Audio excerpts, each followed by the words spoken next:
There's nothing about Orthodoxy which says that this is external and impossible to the question of communion with Rome. So where's the rub that makes you a traitor? We accepted many compromises under pressure, cultural and otherwise, from the Jesuits and from Roman officials who required of us to forego our own traditions, which we were guaranteed we would never have to compromise on those things. It was a bait and switch. They put extraordinary pressure on the Eastern Rite Catholics to have their liturgy look like a Roman Mass. Actual reconciliation, what are the chances? Yeah, I don't mean to be a Debbie Downer, but without Christ, this just isn't going to happen. From a human perspective, it doesn't seem likely that these guys are going to ignore the liturgical and moral and governing abuses in the Western Church and say we're in communion with that. By the way, my name is Joe McClane. I host a radio program called A Catholic Take, where we look at the world through a Catholic lens.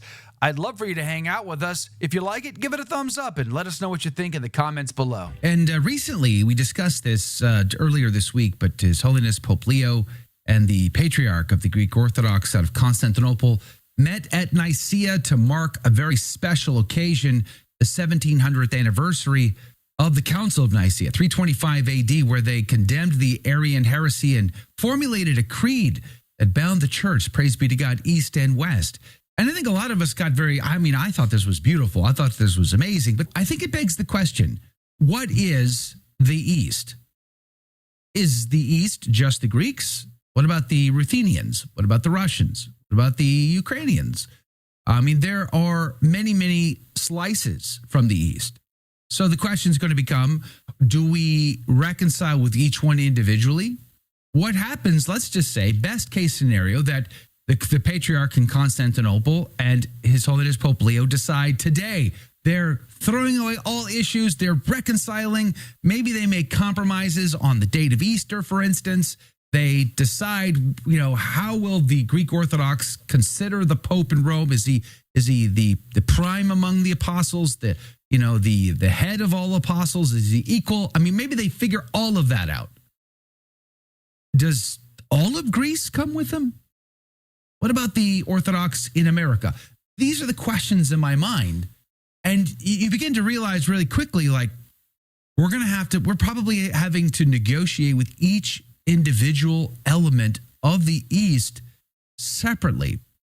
Are the issues all the same for all of them? Because it's more than just the Patriarch in Constantinople. And for this, I've asked Father Jason Charron, a priest of the Ukrainian Catholic Church, a pastor, I think out of Pittsburgh, if I'm not mistaken. Holy Trinity joins us this morning to discuss it. Father, good morning. Thank you for your time. No, my initial reaction is that this was what a relief, because we need orthodoxy, not because we have any lack of the faith, but this is as Christ's church was in the first millennium. It was East and West, the two lungs working in conjunction with one another, not in competition, but as two wings help an aircraft to fly.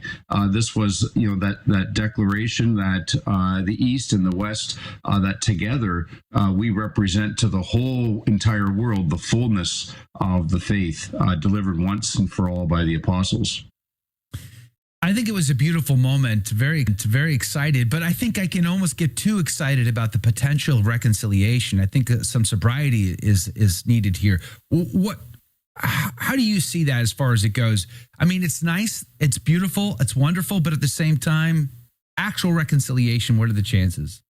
Yeah, I don't mean to be a Debbie Downer, but without Christ, this just isn't going to happen. We're going to need an intervention of the Holy Spirit in the hearts of men and in the history of our affairs in order for this to happen. Because really, look, we're dealing with many Orthodox churches. This isn't one stained glass window as it was before 1054.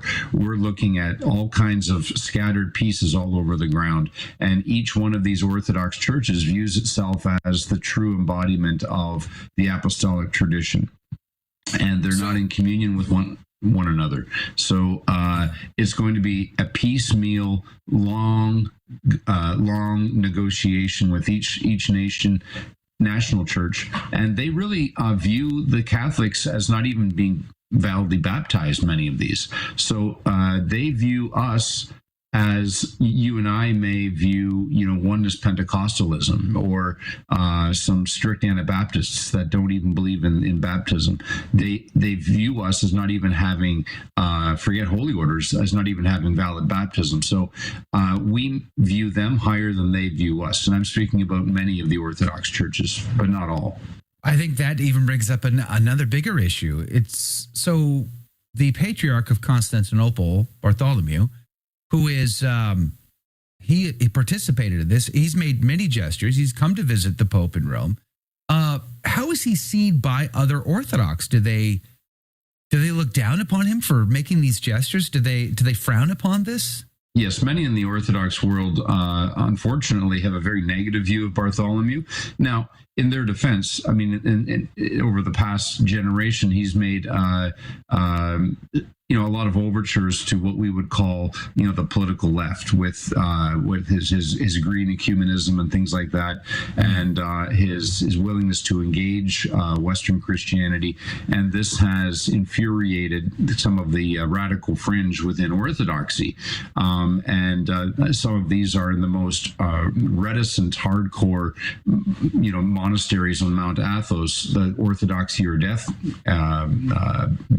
brand of Orthodoxy, and they don't support most of his actions towards reconciliation. So it's going to be difficult to get these people back. And unfortunately, a lot of it really comes down to a view of the church. We have a universal view of the church, thus the name Catholic, whereas many of the Orthodox churches, they hold to a negative view towards Bartholomew whenever he does these things, because they simply view the church as what was called a philatist view. They view the church from the perspective of the nation. And this idea of engaging with other nations, in the view of many of these Orthodox, many of them are uneducated, is that it's a dilution of the mission of their particular church. Wow. All of a sudden, the problem becomes even more infinitely complicated than I think many Catholics really understand or believe. I mean, we talked so much about the Filioque over the past couple of weeks. It was, for some people, it was such a big deal that Pope Leo would drop the Filioque. I talked about it extensively. I don't have an issue with praying the Creed from Nicaea. I mean, I think it was a beautiful moment, but really the issues are far beyond the Filioque, aren't they? Yeah, in the late 1990s, 1995, John Paul II and Bartholomew and the members of the senior theological dialogue between the Orthodox and the Catholic churches, they resolved the Filioque issue. It's no longer an issue. What did become an issue in the 90s and has continued to be an issue is the issue of the Eastern Catholics, people like me, and whom Orthodox view as betrayers. And the other issue is now the authority of the Pope. And they're at a loggerheads over this. It doesn't seem, from a human perspective, that this is going to be able to be resolved. But like we know with the fall of the Soviet Union, 2 years, 3 years, 4 years before it happened, nobody on planet Earth would have dreamed that there'd be no more Soviet Union. And then it happened like that. And it's the same with the union of East and West, is that from a human perspective, it doesn't seem like these vested human interests are going to dissolve very quickly. There's a lot of antipathy towards the papacy, especially in light of the past 12, 13 years, on the part of the Orthodox, who love tradition, who love liturgy in its sumptuous and full expression. Yet, we know that the Holy Spirit can intervene and can change the hearts of men. So, but yeah, from a human perspective, it doesn't seem likely that these guys are going to drop, ignore the liturgical and moral and governing abuses in the Western Church and say we're in communion with that. We got to clean not up our going own to act. do that. And I can't blame them. I think what's going to happen is the West is going to have to really ensure that it reflects externally what it prays internally in its creed.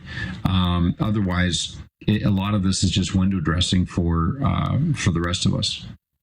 You know, you and I, as is very often and probably happens more often than not, we ran into each other on an island in the Aegean Sea, Patmos. You know, it was pretty amazing little coincidence to hang out with Father Jason Charron on an island in the Aegean Sea. But when I was on that trip, and it was my first time to Greece, it was a beautiful thing. I mean, it really was amazing. Greece is such an amazing place. But when I was talking to the Orthodox when I was there, like when the way they talked about like even receiving communion, like, oh no, we have to fast all week before we can receive communion. Yeah. But the average Catholic, right? The average Western Catholic, it's like, oh yeah, I receive it every day, no problem, no big deal. Like there's not like, I'm not saying they don't take it serious or they don't go to confession or whatever. I'm just saying like there's a vast difference in mentality towards even receiving communion in the West versus the East. Now, I don't know how that translates. Do they don't? Does that mean they only receive once a year because they're too afraid of their sins or something? Like, I don't know what the consequences of that mentality is, but I was kind of taken back by that. Like, wow, you guys, like you literally are going to fast all week before you receive. Oh yeah, we don't ever go to communion without fasting all week. I was blown away by that. Help me better understand how they approach that. Yeah, it's a view of grace. You know, we view grace as kind of cheap. I hate to say it, but you know, many of us, just the people, Catholics who just come to church, once a month, they go up, receive communion. It's just kind of a cultural dumbed down view by which grace has been cheapened in a way. And I'm not saying the church has taught that. I'm just saying this is the cultural assumption of cultural Catholics, that grace is kind of cheap. You just come in and get it. With the Orthodoxy, to their credit, they've maintained that ancient view that grace is free, but it's not cheap. And discipleship costs something. So what you find in the Orthodox world, and I've lived there for a number of years, is that discipleship costs something. That if you're going to receive the Eucharist, then you really need to demonstrate this proper discipleship by preparing your home for this great bridegroom who's coming, by fasting, by vigils. You're doing the vigils by Vespers, confession, and then you receive on Sunday morning. But we're having a conversation about ecumenical dialogue with the East with Father Jason Charron, pastor, Holy Trinity Ukrainian Catholic Church in Pennsylvania. Father, welcome back to the show. Thank you for your time today. Thank you. So, in the last segment, we talked about some of the complexities, the various, the many slivers of the East. I mean, I think a lot of times Western Catholics often think of them as a block.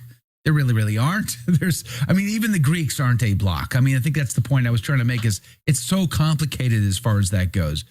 So you've already talked about it. I do want to hammer it. I think, one, are the issues the same for each of them, or do they have individual issues with the West, with Rome itself? Is it just papal authority? Is it the you mentioned baptism before? Or do they generally have the same issues with us across all of these slivers of the East, or do they have individual issues with us? And then if we put all of our effort towards reconciliation, 100% of resources, what would it take to actually accomplish? What say you? Well, let's start with the end. What it would take is to reorient our vision.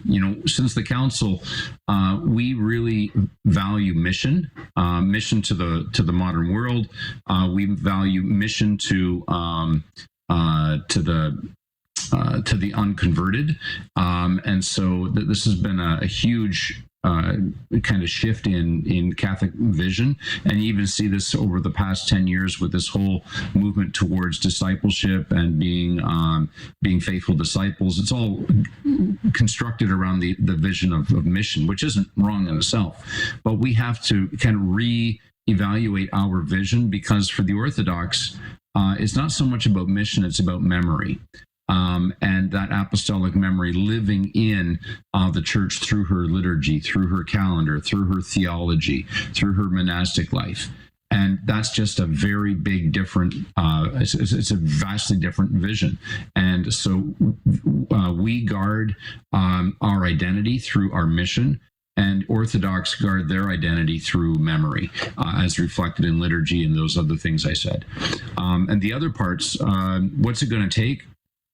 Externally is, I think, on the part of the Orthodox, it's going to take them to really look beyond ethnos. I've been in numerous Orthodox countries, and for them, the idea of being Catholic is simply, it's an ethnic identifier.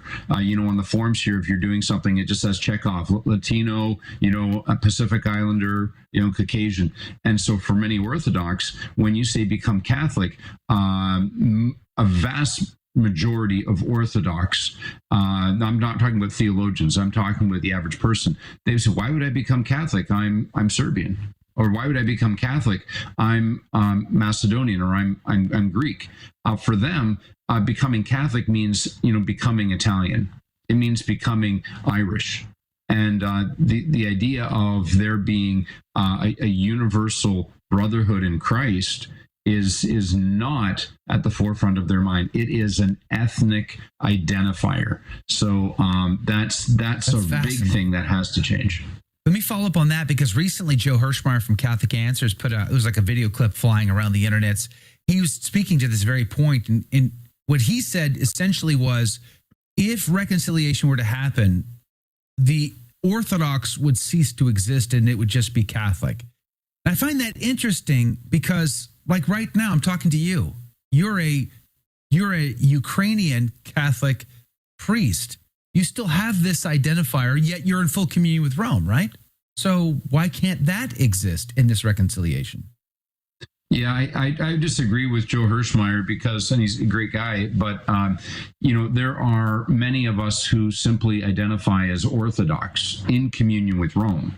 And there's nothing about orthodoxy. There's nothing about orthodoxy which says that this is external and impossible to the question of communion with Rome. And we look at the great Orthodox, theologian Maximus the Confessor, whom many or all Orthodox revere. And, he was really a confessor of the faith for not only for the Christological matter, but also because of his undying commitment to union with the successor of Peter in Rome. And so there is lots of ground to simply say, yeah, they're Orthodox in communion with Rome, instead of saying Catholic. So what does it look like? I mean, for the Orthodox that are in communion with Rome today, yourself being an example of that, but there are the Benedictines, there's the Maronites. I mean, there's several, I imagine. Were there compromises made in order to make that happen?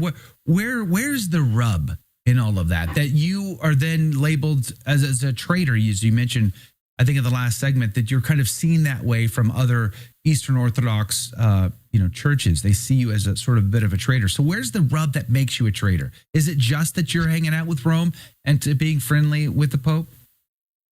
Yeah, the rub is multifold. One of which is that in Eastern European nations, nationhood is tied up with church, and the church is a manifestation and a vehicle for national unity. And so when many of the Orthodox accepted union with the papacy, it divided the nation.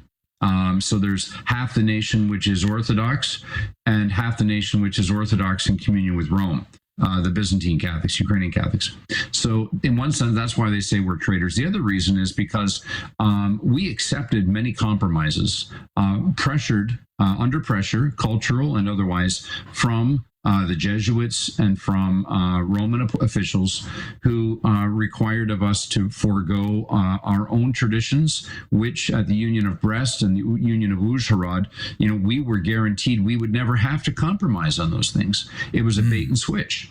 And after we came into union with Rome, gradually what happened is those very things that are the kind of apostolic manifestations of our tradition were taken from us.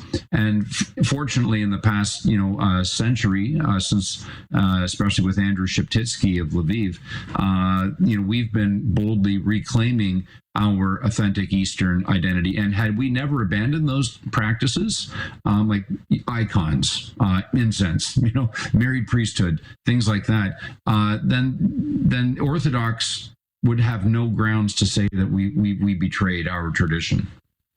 I understand there's also has been a lot of pressure upon the Benedictines, or not the Benedictines, but some of these Eastern churches in communion with Rome, to, like the Chaldeans, for instance, to go with something that looks a lot more like the Novus Ordo Mass.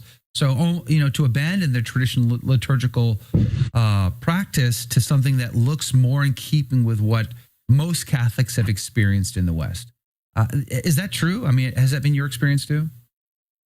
Yes, culturally, Rome has been a great advocate for the Byzantine, churches that come out of Constantinople, for adhering to their own tradition and not accepting Roman practices. In fact, Rome's own documents to us say that we should depart as little as possible from Orthodox practice. We should follow established Orthodox liturgical practices because that's part of our same tradition. But culturally, what's happened through the Ukrainians with the Poles is when the Poles were in the driver's seat, they put extraordinary pressure on the Eastern Rite Catholics to have their liturgy look like a Roman Mass. And so by the time that many of these Eastern Rite Catholics came to the United States and Canada, their churches, like mine here in Carnegie, Pennsylvania, were virtually indistinguishable from the local Roman Catholic parish. Wow. A minute ago you said for the Eastern churches to say, hey, we're going to become Catholic, it's like saying they're going to become Italian. But isn't it just the Roman Empire that we're talking about? And isn't Constantinople Rome? I mean, it seems to me that there would be more of an acceptance of that Roman identity since Constantinople is Rome, is it not? Well, it is Rome because, Roman Catholics forget this, that Constantine picked up shop and moved. The whole operation moved east. And for 1,000 years, over 1,000 years, Rome was in Constantinople. And so they don't really view, Rome as being Rome because Rome left Rome. And so they see Roman identity, and the Turks, up until even to this day, when you go to Rome, they see themselves as the inheritors of Rome, as they call it, Rome. So it's really a kind of a mind twist that they see themselves as Roman, and Western Europeans, they are the ones who've distorted the use of the term Rome. So it's right. And in fact, when you go to the Greek Orthodox churches in the Cathedral, you will see that they identify themselves as the Roman Church. So if you ask an average Turk on the street, where's the Greek Orthodox Church? They won't know. If you say, I want to go to the Roman Catholic Church, well, they'll send you to St. George's, the Greek Orthodox Cathedral, because the cathedra is cathedral and the room is Orthodox. Interesting. How do the Orthodox see the West as far as like ecumenical dialogue in general? Like, when the Pope hangs out with Muslims and kisses the Charron like JP2 did, or prays at the mosque like Francis did. How do they see all of that? I've got a really good answer for that because I studied with Orthodox, and they loved Benedict. And I think the pinnacle of that relationship between Old Rome and New Rome was met during the pontificate of Benedict. He was a Hellenist and he understood them, and I think that relationship has gravely deteriorated. There was mutual respect at the time of Benedict. Unfortunately, right now with many Orthodox, they're very suspicious of the intentions of Catholics and Catholic leadership, because they see that when it comes to they see everything we see, and they see when it comes to meeting with Orthodox that we will put on the high liturgical gear, but when it comes to meeting with other world religions, that we issue the Abu Dhabi statement. And they are suspicious of our intentions, and they're confused by our actions. I was listening to Colm Flynn on EWTN interview one of the patriarchs in Turkey the other day, and I forget the patriarch's name, but he was basically saying that in Turkey you can't evangelize. That they let you be if you don't push the issue. But today's gospel in the Novus Ordo is saying the option is to go and preach the gospel, to make disciples, to baptize, or there's no salvation. Like, how do we get away? How do we ignore that? Like, aren't we supposed to be evangelizing the Muslims and all races around the world? That's what Christ asked us to do. Yeah, it's the church, Joe. The church that is not missionary is a church that is dead.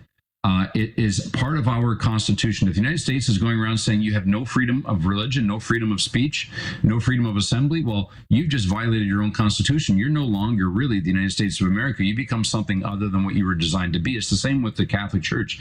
The church that fails to be missionary is a church that is an anti-church. It's a false church, because Christ's church is missionary. And that's why the Orthodox need us, because they've forgotten the missionary impulse, and they need to be sending out missionaries like Catholics have done for the past 500 years. Isn't that something? Father Jason Charron, thank you for your time today. Did you like that video? It's okay. You can admit it. It's perfectly fine.